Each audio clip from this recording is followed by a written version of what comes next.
Hi, welcome to the second half of Kiss Community Connections, 103.1 Kiss FM. I'm Phyllis Jones. I'm still the host. I hope so. And we're still talking to Miss Johnson. But what I was saying before I left, the little people, I like working with the little people because the little people, we see things that no one else see. We do. We see things and we hear things no one else hears. And I'm always in tune to what they say because they teach me. Every day I learn something new from the little people. And you'd be amazed at what you can learn from them. And, and sometimes I am that one person that, when they're sitting in the hallway or whatever in the morning, I'm that one person that might be sitting next to them because they said something that, not wrong or not bad, but they said something that I need to explain to them. One day, it was a little girl, and she was sitting there, she was crying. And I'm looking at her, and, and by me being 2 feet taller than a pre-K, I didn't want her looking up and trying to, gauge my face. So I sat down with her. I'm like, so what's going on? She goes, you don't know. I said, I don't know, but, maybe I can help you. She goes, well, our light's going to get cut off if we don't have any money. So I'm like, okay. I said, but you know what? That's the big people issue. She goes, what? That's the big people issue. That's their problem.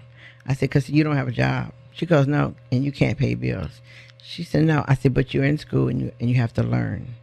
I said, did you eat breakfast? She says, no, I didn't go to breakfast. Okay, our campus is free lunch, free breakfast. I told her to go to get some breakfast. She went and got breakfast, and she came back, and she sat down again. So I sat with her again. And I asked her, I said, who put that bow in your head? She said, I did. I'm like, you did the best job ever. That is the best bow I've seen all day. Now, she didn't realize it was 8 o'clock. It was, 7 in the morning? But anyway, I thought that was the best bow I've ever seen all day. I haven't seen a bow better than that one. And then we started talking about shoes, and she showed me her backpack. And to any child, I'm going to claim I have no clue who those little cartoon characters are. I pretend, and basically I'm not pretending I don't know. So she was telling me who this cartoon character was, and she was explaining it to me. She looked at me, she said, so you really don't know? No, I don't.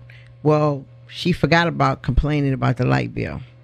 Because now to this woman, she had to explain this cartoon character that she assumed I should know because I'm older than her.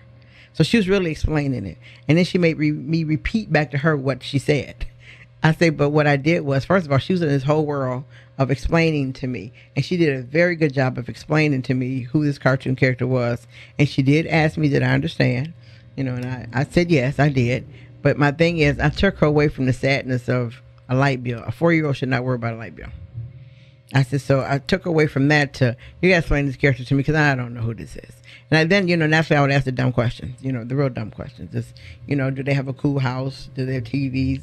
I asked those, really cool questions. She goes, no, come on, you're being silly. Well, but that was good. But my thing was when I left her from there to do my job, she was okay. And she told all her little friends that she teased about me all day. I heard her through the day. That lady didn't know nothing about this. And that was cool. I didn't mind that. I'd rather her say that about me than cry about a light bill that she can't pay. And, so I'm saying it starts there. To us, it starts there because I could have let her just sit there and cry about a light bill all day. It would have ruined her whole day of school. She would have got nothing done, and she'd have got in trouble. But we need to start doing those small things that we think are small, but to her is a whole new world because she explained a cartoon character to me. And if you ask me today what that cartoon character was, I have no clue. I can't remember none of it. I don't know. I would have to ask her all over again. But, sometimes we need to take time to do things like that for our young people, for our kids, heck, sometimes for your adults. But but we need to take the time to do that. And also, we have our 3rd graders going to alternative school. To me, that's a setup. I don't like alternative practice, and I don't like them going to alternative school, and I don't like them going to Bell County Detention Center because when they go there, they're taught on their self-paced learning. But when they get back to school, there's no self-paced learning. It's due Friday. It's not due when you send it. It's due Friday. So I've already set their child up to go back. You see what I mean? We have a society now that will set their child to go back. Because the first time you tell me it's due Friday, and I'm going to say, well, where I was, it was due kind of, my own pace. And I'm going to tell you that's not no more. It's over with. You're gone. So I'm sending him to you in a way. You know what I mean? I could be sending that child to you because I'm sent him back to detention already. He's going back to juvie because I'm now going, this is due Friday. This is due this time. There's no more self-paced for you.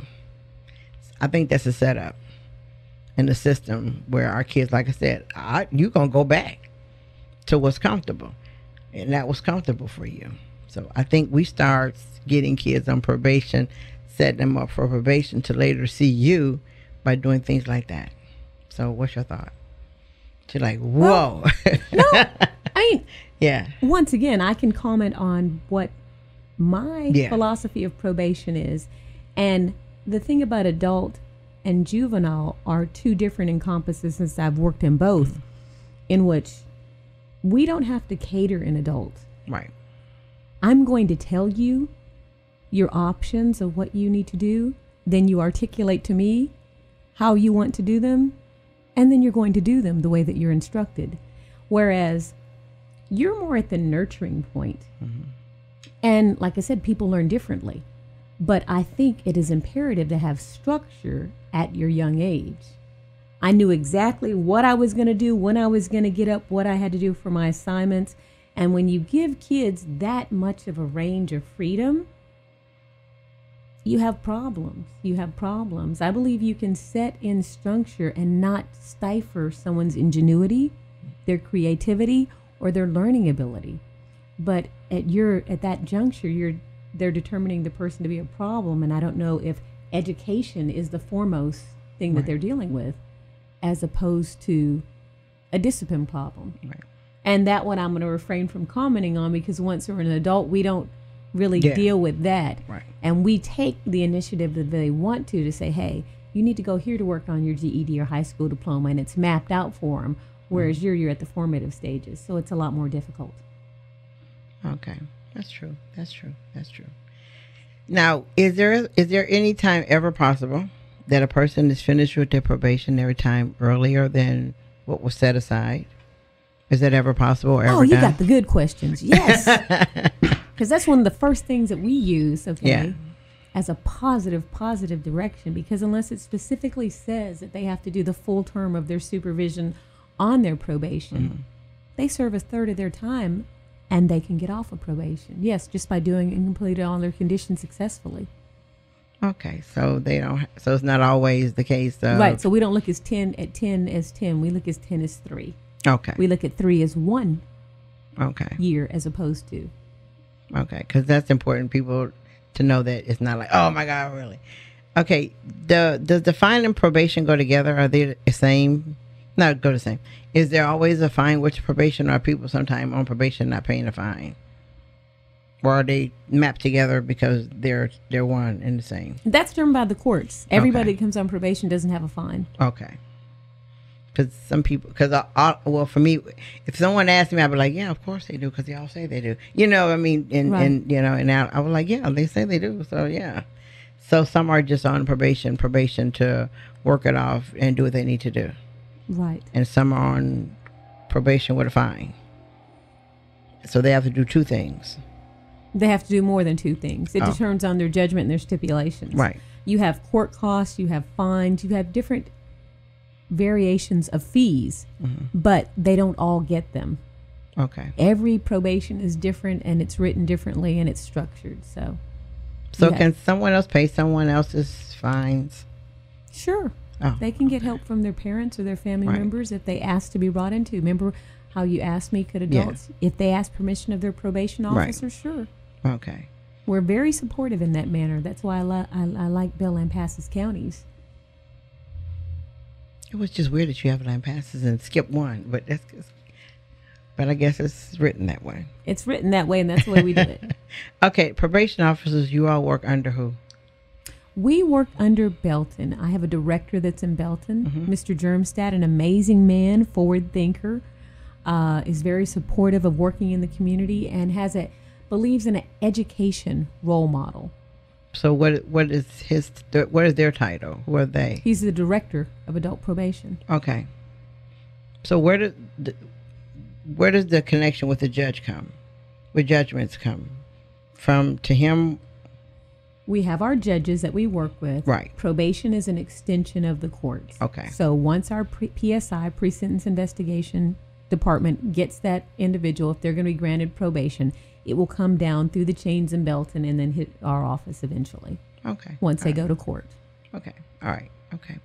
And do we still have more males on probation than females? Or is females' number rising? Our female number is rising, but currently we have more males on probation than ladies. And Than ladies. What females most charged? The same thing? We have a large number of theft Oh, okay. charges relating to ladies. The permanent loan thing. Okay. The what? I call it a permanent loan. Oh, okay. Yeah. The permanent loan. It ranges from going to, stores, taking things, checks, the permanent loan thing, as you call it. Everything that falls under that category. Okay. So who doesn't get probation?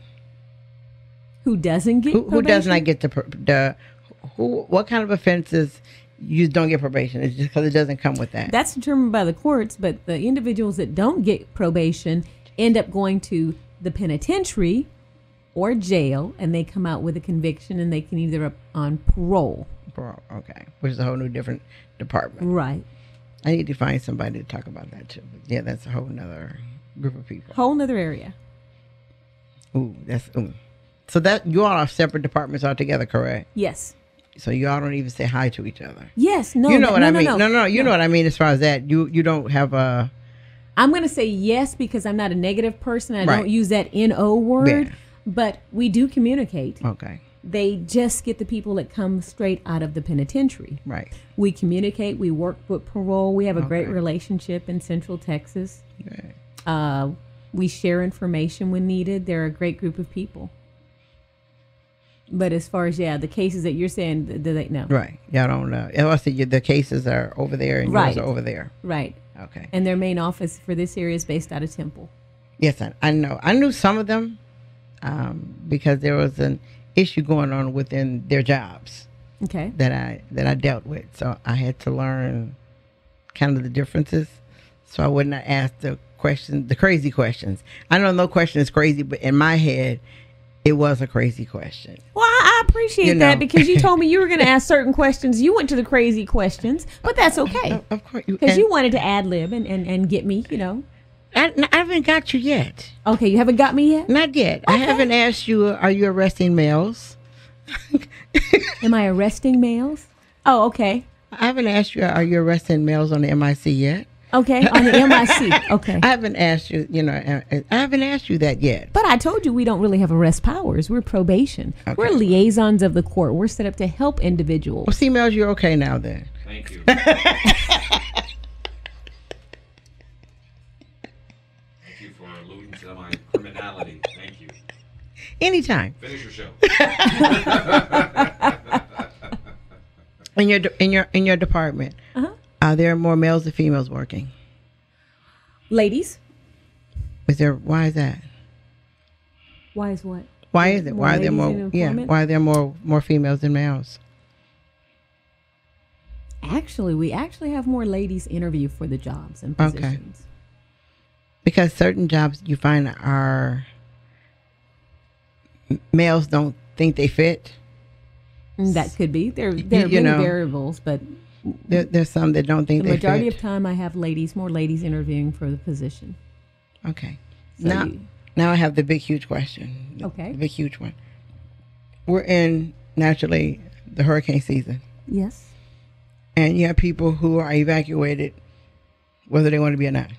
It's not a choice matter. You know, what I mean, it's not a choice that you will be gone. You've got to go.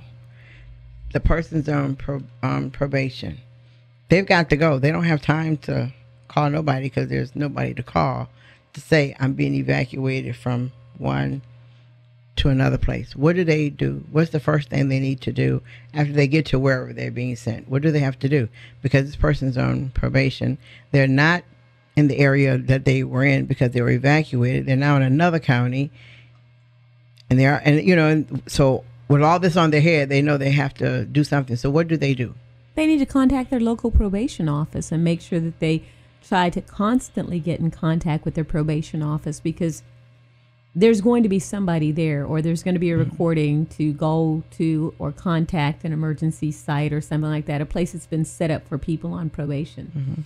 We are a compassionate organization in where we understand. Right. Okay, national disasters are something that people have difficulty planning for. Phone lines go down, things of that nature.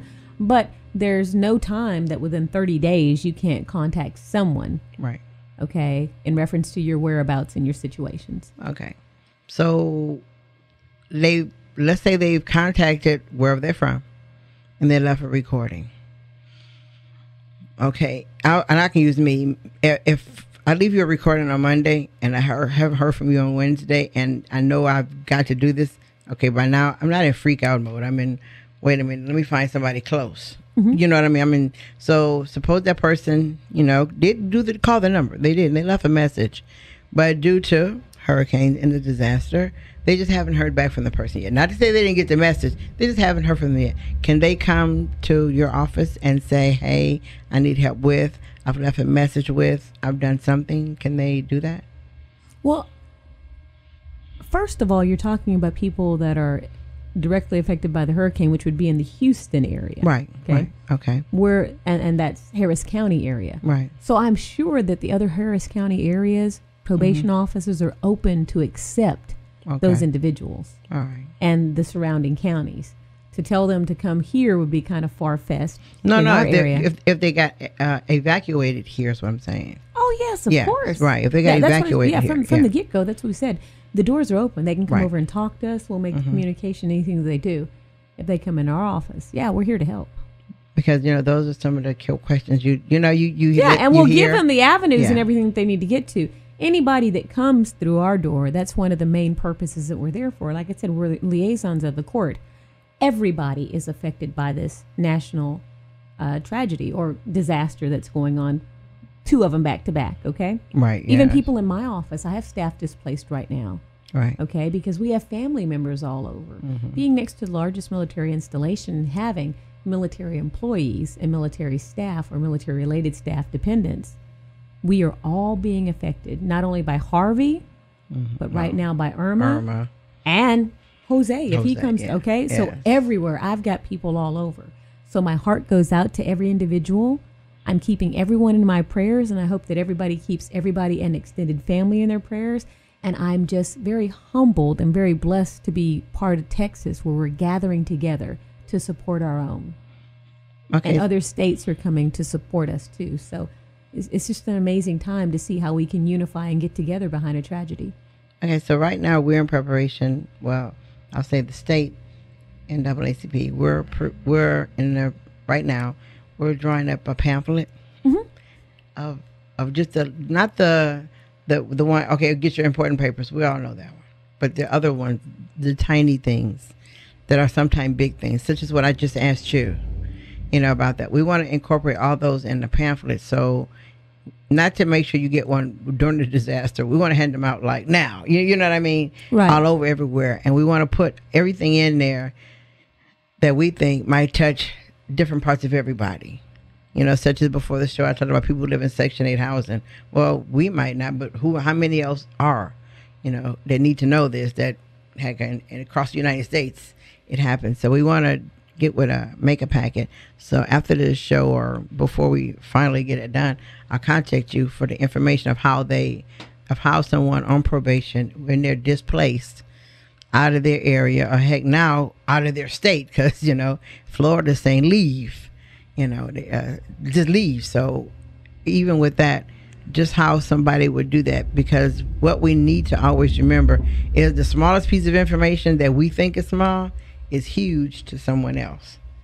So we want to make sure that people get the pamphlets, and not just during this time, but period. Because during the evacuation, the new Black Panthers, they were handing out life vests. Something so simplistic, but nobody thought about it. So they saved people by just life vests. They saved, and when I talked to the president, And I'm talking to him. He says, "What happened? You went silent." Because no one thought of a life vest. Yeah, I said no one thought of that, but wow, I said that's such a small thing, but yet it's huge as far as what it does. So like with you, asking people about what they do for probation, we might think it's small, but for someone that's gonna be like the number one thing in concerning their whole life is what do I do because I don't want to go, I don't want to be penalized, whatever. So I'll get with you to find out exactly what they need to do. If they are up in a disaster. No worries. We're always willing to help anybody in the community and anybody that's trying to be successful on their supervision. Now I'm asked Miss Johnson a Miss Johnson question. Okay. What you do at your job is awesome, but you also do the preventive side on the other side. What I mean by the preventive side, you work as equally as hard at your job as you do outside to prevent what's going on. Yet we're saying before the show, most people would think probation officers, parole officers, police officers are seeking to lock you up and and forget about you. Or if you spit on the ground and your probation said you're not supposed to break any laws, you spit on the ground, you're going back. That's the thought that you don't hear, but we hear. But so you work hard outside into the community. So you're the change that people need to know that exists. So why do you do that? Why do I do that? Because I believe my role models and what they say. Marketing is the key. Okay? Marketing is the key. Everybody has a fear of the unknown. If we get out and talk to individuals, we can make the change to let them know that probation is a process just like everything else. And we're here as liaisons of the court to help you. Okay. Conversely, if you break the law, you're going back, okay, in front of the courts. But we're here set up to help you. I want to try to dispel the fear and all of the tension that is built up around it. Because at the end of the day, we walk back out in the same community, and there's no such things as damaged goods. If you meet somebody that is perfect, please come find me, because I am not. And my job is here just to act as a liaison of the court. Short and simple. Because I see you out there. When I turn around, I can see you. Like in front of me, there she is, which is good, which is great. But a lot of people with a job such as yours, I don't see them. I don't see them. I will never be one of those administrators. Because they go home. Because after their job is over, people assume that they have a right to go home and sit down. And you notice I said assume. Because to me, my motto is, until your forefathers tap you on the shoulder and tell you a job well done, you don't have a right to go home and sit down. That's my motto, and that's what I live by. And I tell everybody else, you don't have a right. Did they tap you and say it's okay? No, then you need to get back out there. Because one person can't save a community or help a community or listen to the community. It takes a group of us to listen to the community. Because if I tell you I know my community, I've told you nothing. I haven't. I'm just nothing, because I know where 8th Street is. I know where 4th Street is. But if I tell you I know the streets and the community, I've said a lot. Because knowing the streets means you talk to the people. Knowing the streets mean, like you said, sometimes when you know where you're going, the area you're going in, sweats is the key to wear. And not a 3-piece suit with heels on is not going to get it, because you're going to stick out. There she is right over there, regardless of what. But so knowing that not only says you know the community, but it also says you know the streets.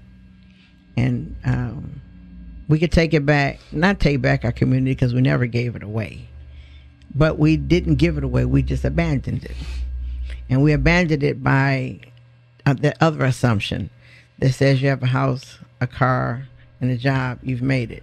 But in actuality, you still haven't made anything, because those are things that you can easily get. But making it means going back. And if you could bring 1 over, 2 over, you're good. What I mean by over is if you can leave their life better than it was before you got there. I don't care how. If you showed them how to cut coupons out of a paper to save $10 a week in groceries, you did a whole lot. That's a lot of money that you don't think so. But I thank you for doing what you're doing and being out there, because you don't have to be. Well, let me take the time to thank you, the community, and to tell you that I have an incredible staff. They make my job so easy. They're the backbone to whatever I do, and to know that I can be humble and they can be humble and accept me for that. And if the left hand and the right hand knows what they're doing, we're okay. Okay? Because sometimes when your left stroke just goes viral, Right. just got to be humble. Yeah. Those are words I live by. And I like your staff.